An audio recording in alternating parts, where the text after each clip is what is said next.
So go ahead and get this transferred out. I'll show you what the new board looks like in place, and then I'm going to give both sides plenty of time to cure. All right, so if you only have one wheel jacked up at a time, like I do, you can't do both of the backside ones because obviously I've got one side down. If you've got both sides in the air, well, even better.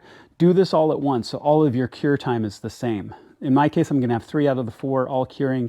I've gone ahead and pulled the driver's side, or excuse me, passenger side here.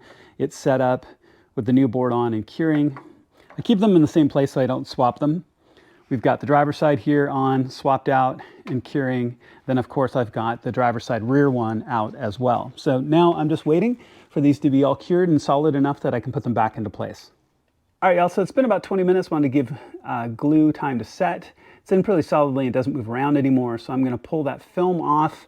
I'm gonna plug the board back in and then very gently fit it back up into place and set it in. And then go ahead and get these screws put back in. They just have to be snug. They're metal into plastic, so don't over crank on them. So go ahead and get this back in. We'll look at the top ones, get the top ones back in.